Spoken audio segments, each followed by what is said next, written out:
What's going on, everybody? Alright, y'all, we are back doing some more of our buddy, the Fat Electrician. Come on. And, Dan, this is one that you wanted to do. After seeing ones we watch, I just wanted to binge it all because he is up there with master storytellers. I would put him up there with Mr. Ballin. You know, if you don't know who that is, he's just the creepy story guy, right? Great storyteller, man. Oh my god. Maybe that's another rabbit hole. Oh my god, it's nuts. But he does a great job conveying history, I would say lesser known. Most people don't know what Fat Electrician's talking about until here, and probably would never know who Cassius Marcellus Clay is. Hey man, all I know is Cassius Clay was Muhammad Ali's name. So he was named. If he was named after this guy, holy crap, we'll see. But all right, it was Cassius Clay, right? Cassius Clay changed his name to Muhammad Ali, I think. So yes, let's do it. Let's see how he's the most gangster politician ever. Let's do it. 3, 2, 1. It's a riveting story. It was really good. All right, we gotta go.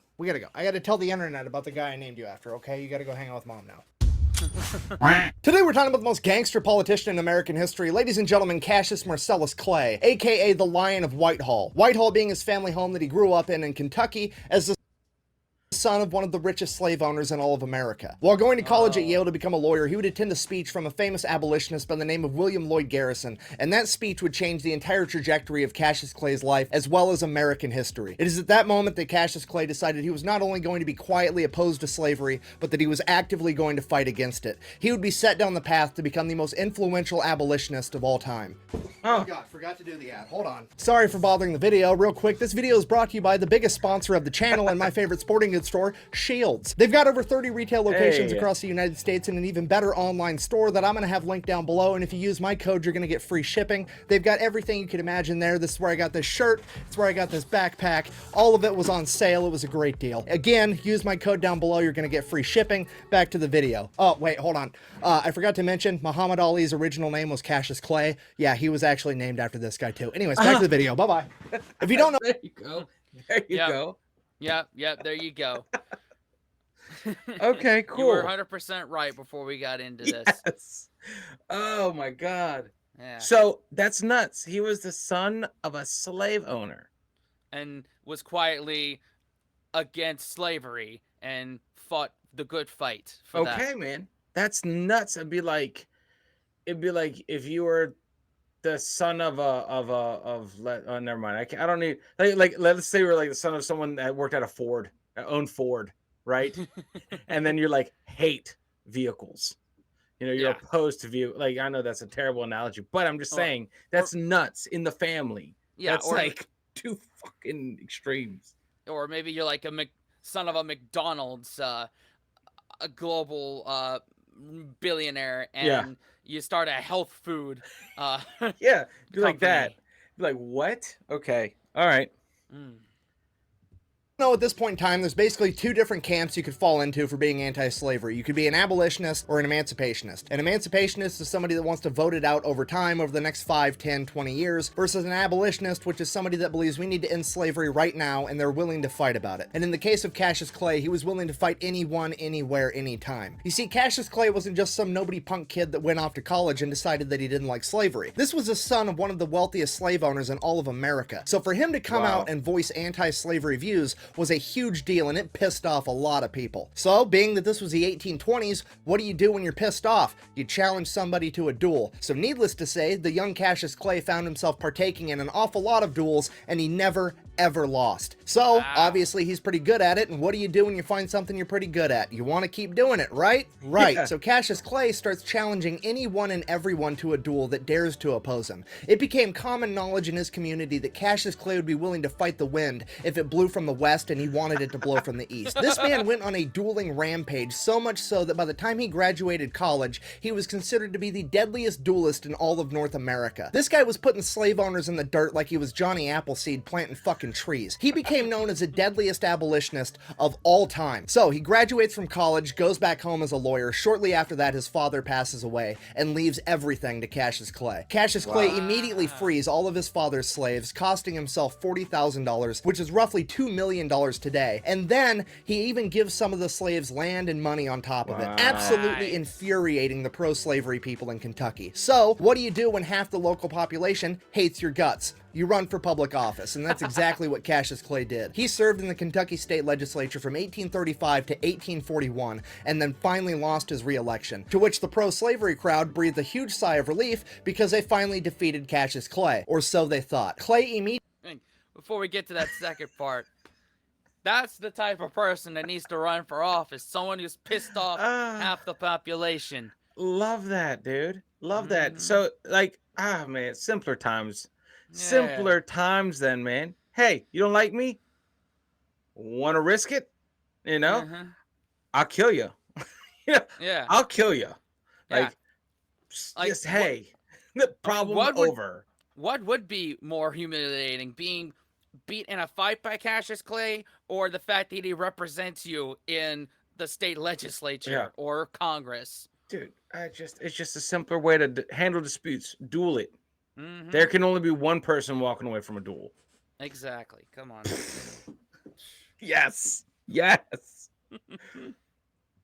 Immediately starts traveling the country, giving amazing anti-slavery speeches, winning over hearts and minds, and this absolutely infuriates the pro-slavery people because they don't know how to stop him. You can't legally stop a guy from talking to people that want to listen to him, and they can't legally kill Cassius Clay in a duel because he's the best duelist on earth. What do? You've got to illegally kill him. The problem with that is they can't find a hitman that's dumb enough to think that they can take out Cassius Clay, so they have to go to the one crevice of the planet where they can find somebody truly insane enough to think that they can do this job. And that man's name was Sam Brown, an assassin from New Orleans. 1834, Russell Cave, Kentucky. Cassius Clay's finishing up one of his world-famous speeches as he pulls out a burlap sack. He reaches into the sack and pulls out a holy Bible and says, "For those of you that believe in the laws of God, I make to you this argument against slavery." Sets the Bible on the table. Reaches back in the sack, pulls out a copy of the U.S. Constitution, and says, "For those of you that believe in the laws of man, I present to you this argument against slavery." Sets the Constitution down on the table. Drops a burlap sack to the ground and says, "For those of you that believe in neither the laws of God or man, I make to you this argument against slavery," as he pulls out both of his pistols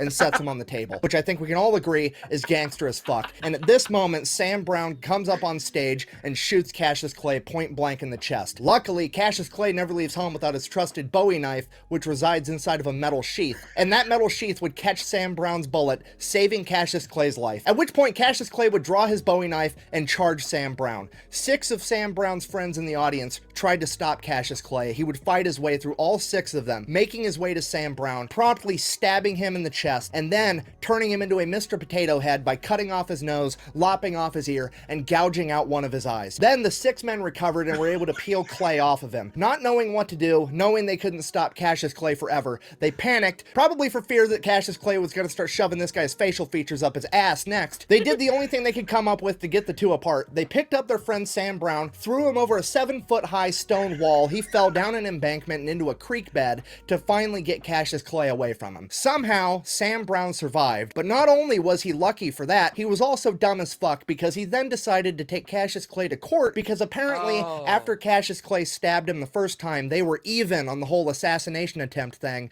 so Cassius Clay should go to prison for mayhem. So Cassius Clay calls upon his older cousin, one of the best lawyers on the planet that had never lost in open court with over 40 years of experience, Henry Clay. Henry Clay goes into court and his entire defense for his cousin is, and I quote, "Your Honor, this is just standard behavior for a Kentuckian." And the judge is just like, "You're innocent. Free to go. That's it. Best court case ever." Literally. Good God, there's so much to unpack here. God, dude. The assassination attempt, the knife, right where this guy, Sam Brown, I think his name is, shot him. Oh my God, dude. That's pure luck right there. Or just pure badassery for always carrying the knife in the correct place. Oh, and then he just goes like ape shit on him. Rightfully so. Yeah. Rightfully so. And they had to I couldn't just have that mental image. You know how like you and your friends like, maybe get into a fight and you try to break it up. Well, what happens when you can't break it up? And they they resort to throwing their friend over a wall. The one who's like stabbed, has no eye and has no nose or whatever ear. They're like, fuck it, throw him over the wall. Yeah. To get him away. Holy shit. Wow. Yeah. And the judge lets him walk.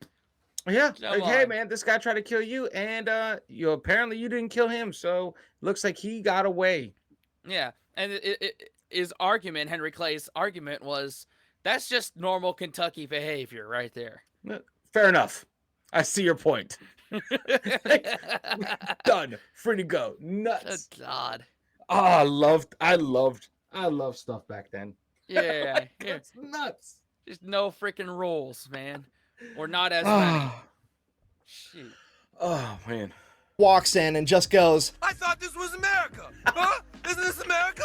I'm sorry, I thought this was America. So after Cassius Clay was found innocent, Henry Clay decides that he's going to run for president, and Cassius is going to help him campaign. Cassius is going to tour the country, giving speeches, saying, hey, vote for my cousin. Here's the rule with that. Henry Clay told him he's only allowed to tour the northern states because he's actually legitimately concerned that if he sends Cassius to the south, he's going to shoot so many fucking slave owners in duels that it could be considered voter fraud. So Henry Clay ends up losing the presidential election, and Cassius moves on to his next life adventure, which is becoming an author and writing anti-slavery news articles. The problem with that was none of the newspapers were willing to publish him, so he says, fuck you, I'll start my own newspaper, The True American. Now, as I'm sure you can imagine, starting an anti-slavery newspaper in fucking Kentucky in 1845 was not very popular, and his business would receive death threats pretty much every day, some of which were written in blood. So Cassius Clay, in true Cassius Clay fashion, says, fuck it, I guess we're gonna fight about it. He then proceeds to up-armor his entire business and his printing office. He covers the entire front of the office in a large iron sheet. He installs several cannons down corridors, stocks the entire thing with loaded guns, and rigs it to explode. Here's the thing, he also doesn't expect his employees to fight to the death for him, so he installs an escape hatch and instructs them to escape if anything goes down, because he's going to fight the entire mob by himself. How's he going to do that? As soon as you walk in the only door to get into that printing office, you find yourself in a long, narrow corridor with iron on each side, just wide enough for a single man to get through. Cassius Clay is going to stand in that narrow corridor and fight the entire mob one man at a time. Literally the mentality of, if you have a problem, take a number, I'll kill you in a minute. This man recreated the entire battle of fucking Thermopylae with 300 Spartans, except he's gonna do it all by himself. If you think fucking with John Wick's dog is a bad idea, the last thing you want to do is fuck with Cassius Clay's printing press, because this man is determined to defend the freedom of speech with the right to bear arms at any cost. Obviously, this seems like your kind of guy, man. This man's my hero. What? He just built different, man. Jeez. He's just like he went to fight for the right reasons. And he was like, fuck you guys. I'm either slaying you or you're just getting out of my way.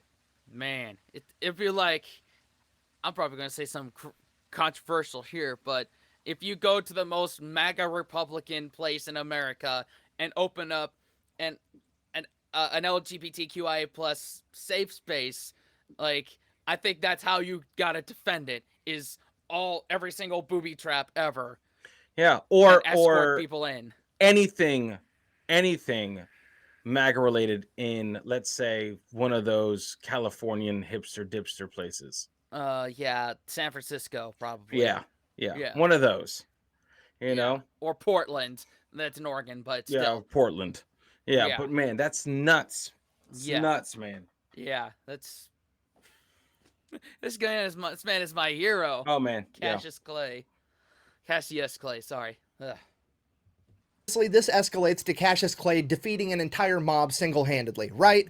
Wrong. The mob, being full of, super brave pro-slavery men that know they're doing the right thing, do the honorable brave thing and wait till Cassius Clay is bedridden with typhoid fever, so they know he isn't going to show up. They show up to his business at night and burn the place to the ground because they're a bunch of fucking bitches. Now, Cassius Clay recovers from typhoid fever. He reestablishes a newspaper in Cincinnati, Ohio, which is an anti-slavery stronghold. The only problem with that is being an anti-slavery stronghold, there's not going to be any conflict, and that's fucking boring, so Cassius Clay moves on to another life adventure, volunteering in the Mexican-American War. While serving in the Mexican-American War, he would be a captain leading a group of Kentucky soldiers, and they would be captured pretty much immediately, and he would spend the duration of the entire war as a POW. While serving as a POW, some of the men under his command would escape, meaning that the Mexican military was then going to put the rest of his unit to death. Cassius Clay said, hey, don't kill my men, just kill me and my other fellow officers, we're the ones in charge. It's our fault that those men escaped, it's our responsibility, please let the lower enlisted men go home. The Mexican military was so impressed by this that they decided to spare everyone, including Cassius Clay, and he would return home a war hero. Returning home from the war in 1848, he didn't really know what to do, so he starts giving his famous speeches again, this time leveraging his newfound title as a war hero. So obviously it doesn't take long for him to piss everybody off, he faces yet another assassination attempt. This time 6 brothers from a wealthy slave-owning family show up, the Turner brothers. They show up with clubs and knives and guns,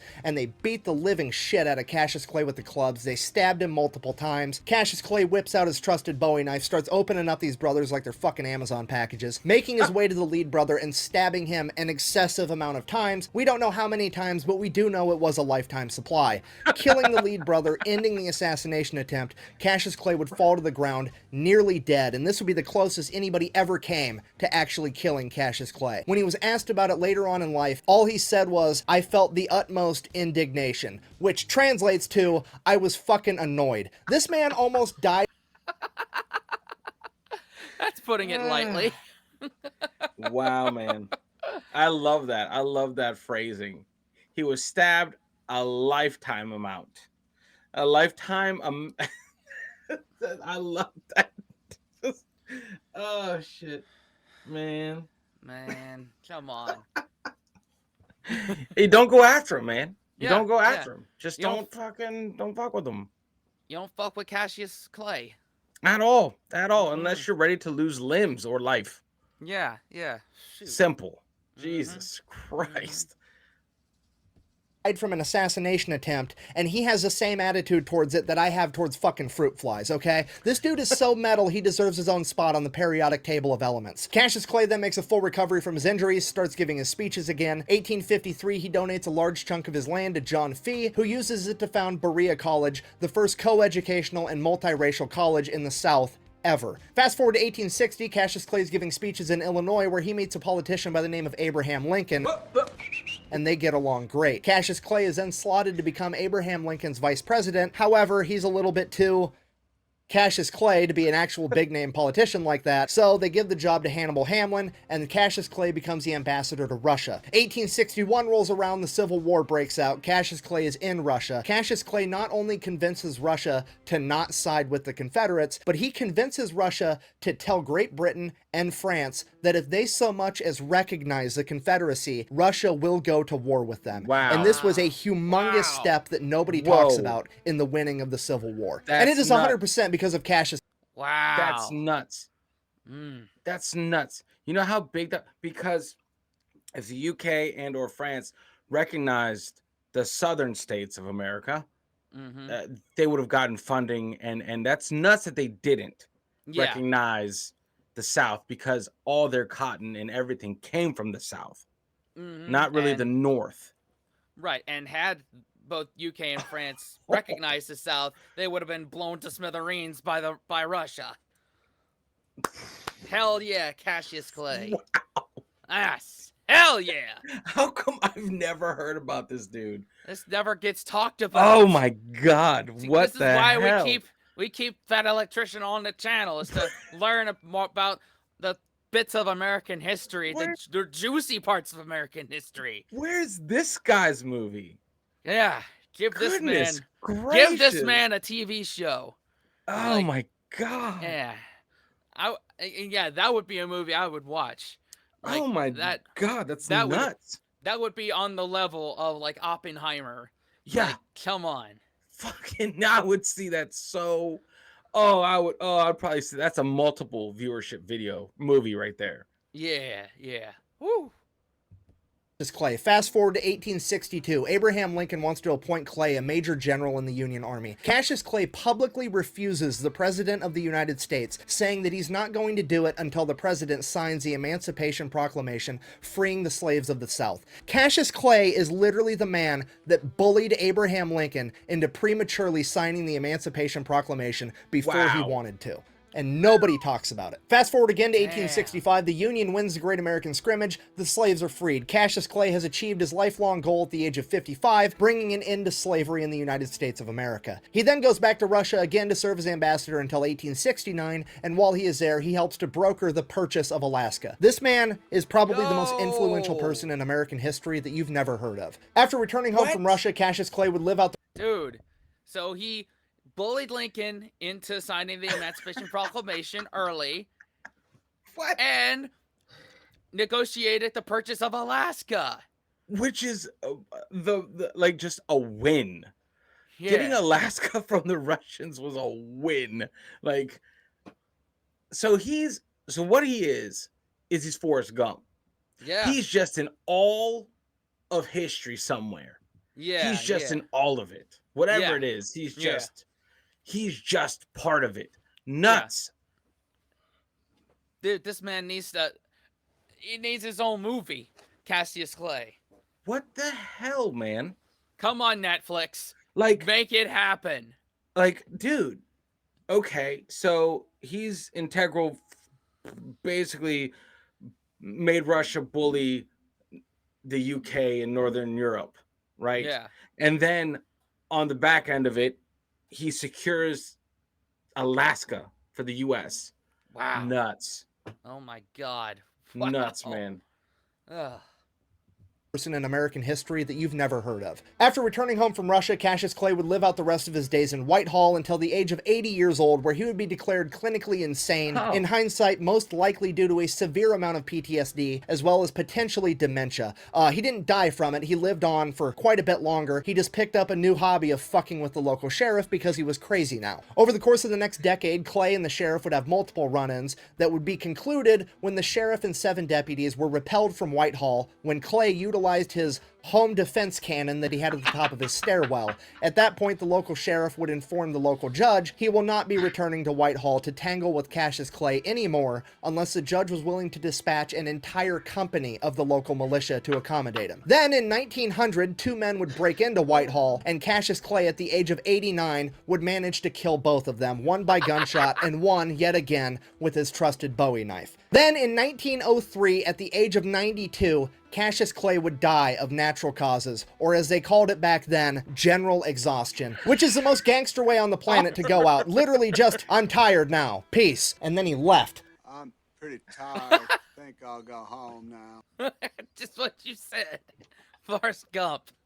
He was the Forrest Gump of American history in the Nuts. 1800s. Wow. And he killed 2 people that broke in at what, 80? What, 82? 89. 89. Yeah. What? He repelled the sheriff with a cannon. Could you imagine? That's like some redneck Dukes of Hazzard kind of shit right there. The sheriff shows up at your doorstep. I got this fucking cannon, man. Like, what? What? He has a cannon inside of his house? Damn, Bro. son. Damn. Oh. This man is my hero. It's another man. I've said this before, but you keep friends with him. You stay on his good side no matter what. Jesus Christ. He Jesus can get Christ. you out of situations. I like this, man. I like this. Like, he just spotlights a good old American main character energy. Mhm. Like, fucking, That's it. What? Oh man, like everyone else was in Cassius Clay's movie. Like, Yeah. that was it. They were just Right, right. featured. Abraham Right. Lincoln was a Yeah. featured person in his. It was a cameo in his movie. Mm-hmm. Nuts, man. Damn. In conclusion, when it comes to famous historical household names, there's always another man or woman lurking behind the scenes in the shadows that's deemed too rough around the edges to be in the spotlight, yet they contribute just as much, if not more, to the movement. These men and women are willing to do horrific things for terrific reasons, and when it came to Abraham Lincoln and the abolition of slavery, that man's name was Cassius Marcellus Clay, the most gangster politician in American history. Thanks for watching the video. Best way to support the channel is go buy some merch at thefatelectrician.com. Quack bang, out. Yes. Okay. Yes. Was there something at the end? No, there No. wasn't. Not that time.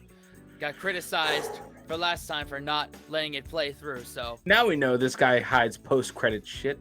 So there we yeah, go. I guess in a more older, younger ones, I should say. But hey, Man. Cassius Marcellus Clay, my hero. Yes. The American badass. What? I love some Dude. American badasses. What happened? Why can't they talk about him?